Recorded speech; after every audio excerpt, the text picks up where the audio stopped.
Jadi beliau ini Abbas sesibuk-sibuknya itu masih berpikir investasi. Saya boleh sibuk nggak dapat semua hadis Nabi, tapi anak saya mesti mendapatkan yang luput dari saya. Saya boleh nggak mendapatkan semua Quran, tapi anak saya mesti ada yang jadi ahli Quran.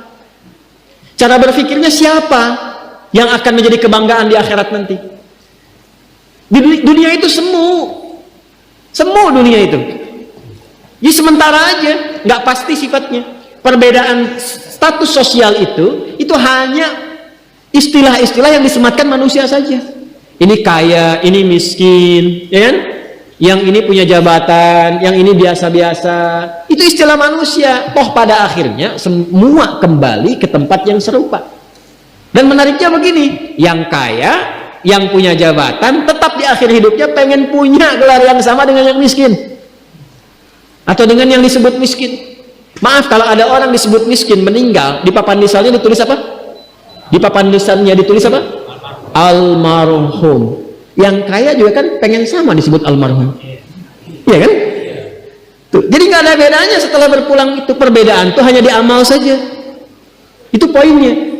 Maka kalau ada yang mengharapkan orang tua cita-cita membanggakan anak di dunia, boleh-boleh saja, tapi patut diingat itu sementara.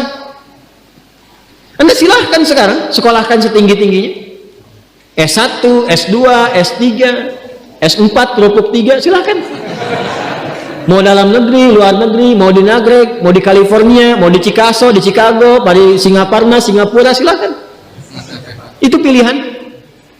Tapi saya cuma mau katakan begini, itu sementara.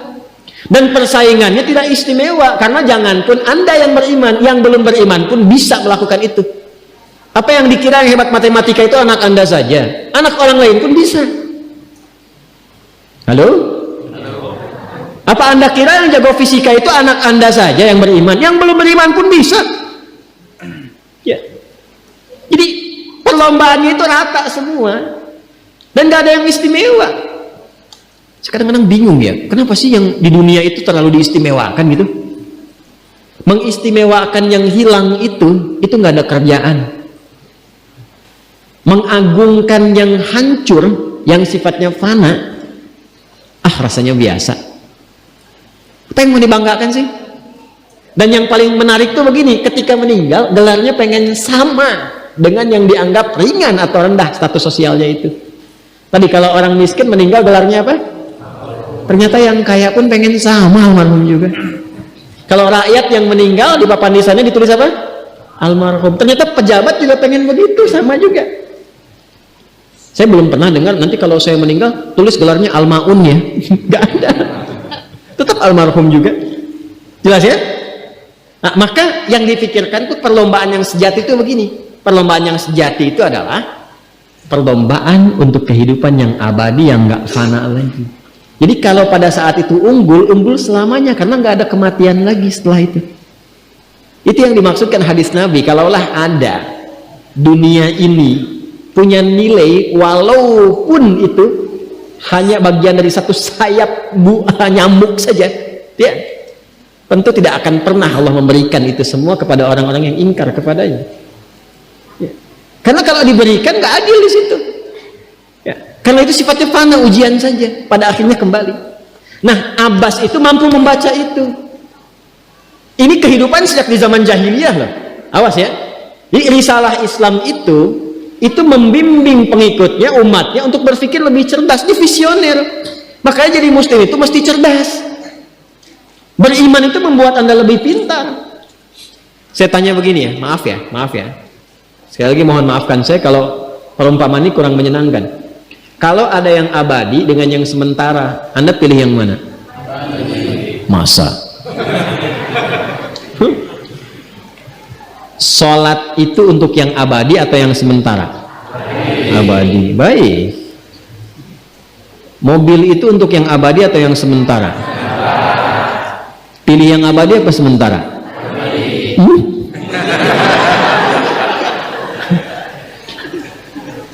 Di Kiai itu ada mobil Innova tuh. Siapa yang besok memilih tidak sholat subuh,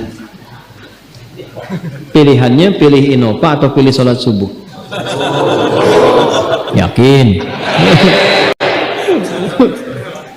Kalau saya pilih Innova dipakai untuk mengantarkan sholat subuh, nah itu lebih bagus. Ya, jangan dipotong sampai situ ya. Ya bisa aja kita pilih Avanza, bisa pilih Ferrari, bisa pilih Pajero ya. Awas yang punya mobil Innova, Anda potong royalti kena. Paham? Abbas itu begitu. Anak saya mesti dipanggil di akhirat dan semua penduduk langit dan bumi menyimak itu semua. Diviralkannya di akhirat. Viral dunia itu sementara, internetnya diputus gak viral lagi. Kadang-kadang yang viral kemarin kan sekarang nggak ada lagi, ya kan? Yang viral tahun lalu sekarang sudah nggak ada, ya kan? Jadi belum selesai kehidupan sudah hilang juga viralnya. Akhirat itu selamanya. Dan biasanya begini, biasanya kalau orang-orang yang diviralkan oleh Allah atas kehendak Allah itu abadi melintasi setiap masa. Jadi ada yang viral karena berita, ada yang viral karena doa dan kehendak Allah Subhanahu wa taala. Itu yang diviralkan langsung atas kehendak Allah itu melampaui zamannya. Makanya kisah ini pun bertahan sampai sekarang. Nah, Abbas itu berpikir, saya boleh sekarang jadi pebisnis pedagang, tapi anak saya mesti menguasai apapun yang pernah diajarkan oleh Nabi. Maka anak kecil ini sejak dini mengikuti Nabi. Sejak dini lekat dengan Nabi. Maka ketika Nabi tidur pun itu ikut berkunjung karena keluarganya. Nah, inilah yang didapatkan oleh kita hadis tentang bangun tidur. Jadi hadis tentang bangun tidur itu diriwayatkan oleh anak kecil yang umurnya belum genap balik. Main-main ke rumah Rasulullah, ke rumah bibinya Sayyidah Maimunah, ingin tahu bagaimana cara bangun malamnya Nabi. Itu diikutin sampai dilihat gimana bangunnya. Duduk dulu, kata beliau, duduk dulu. Kemudian mengusap dengan bagian tangan yang diduga bersih untuk menghilangkan bekas ngantuknya. Setelah itu membaca khawatimah surah Ali Imran. Kemudian thumma dhahaba ila syanin mu'allaq, ke tempat tertutup, fatawadda, itu kan? Nah, itu ada semua rangkaiannya. Itu ditemukan nanti di hadis riwayat Abu Daud, di Sunan Abu Daud. Nomor hadis 1367. Itu hadis tentang bangun tidur. Ya, cara bangun tidur sampai sholat malam. Masih ingat teman-teman kalau kita bermakmum begini? Dan ada imam satu dan sudah pasti satu imam, okay? Makmum berapa? Satu boleh? Boleh. Dua boleh? Tiga boleh? Empat boleh? Jadi imam berapa? Makmum? Empat. Laki-laki imam makmum? Imam, baik, bagus ya. Nah, dan imam kan laki-laki. Kalau perempuan imam untuk perempuan kan? Laki-laki untuk perempuan dan untuk laki-laki. Fokus ini. Kalau satu begini, satu laki-laki, kemudian di belakang laki-laki. Ini kan posisinya boleh sejajar kan? Boleh. Ya kan? Yang imam ini, makmum ini kan? Tadinya di belakang, tarik begini sejajar. Ini yang meriwayatkan anak kecil yang belum balik itu. Ini riwayat Ibnu Abbas. Satu paket. Termasuk salat kemarin kan kita tarawih kan, salat malam. Yang dua rakaat itu kan? Ya, salat malam yang sampai 11 itu tambah khafifatain 2, itu riwayatnya ini. Yang salat tahajud malam yang 11 rakaat tambah khafifatain 2, ini riwayatnya ini. Tutup dengan witir 1 rakaat. Itu anak kecil yang meriwayatkan. Dan tahukah Anda, sepeninggal Nabi SAW, Abbas bapaknya ini hafal 200 hadis, anaknya Abdullah hafal 2000 hadis. Begitu caranya. Anda di sini ada yang diplomat, yang di kantor, yang taruhlah berdagang misalnya, ibu rumah tangga, ya, dan sebagainya. Boleh, nggak apa-apa. Saat ini kita mungkin belum maksimal, tapi jangan biarkan ada satu di antara anak keluarga kita yang tidak jadi kebanggaan di akhirat. Tolong ya, tolong pulang dari sini dilihat anak Allah titipkan kepada saya berapa anak. Tolong siapkan jadi kebanggaan akhirat. Satu aja jadi ahli Quran. Untuk pelita di rumah tuh, penghilang kesedihan, penghilang kegelisahan, mendatangkan semangat. Itu demi Allah saya katakan, gak ada yang paling indah kecuali saat ayah pulang ke rumah. Tiba kemudian dia melihat anaknya yang kecil sedang murajaah. Amma yatasaalun. Bahkan surat yang bapaknya sendiri belum hafal. Jangankan pulang ke rumah, Anda sedang rapat, mau rapat, dikirimi video anak Anda 3 tahun membaca surah Al-Ikhlas, itu hati tenang. Itulah Quran. Itulah Quran.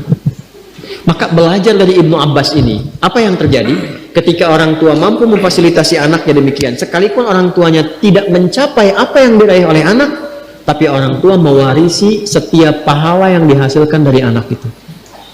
Karena itulah setiap hadis yang diriwayatkan oleh Abdullah kecil ini, Ibnu Abbas, maka semua doa tersambung bukan hanya untuk beliau tapi juga untuk keluarganya, untuk orang tuanya. Karena itu kalimatnya bukan radhiyallahu taala anhu tapi anhuma, untuk Abdullah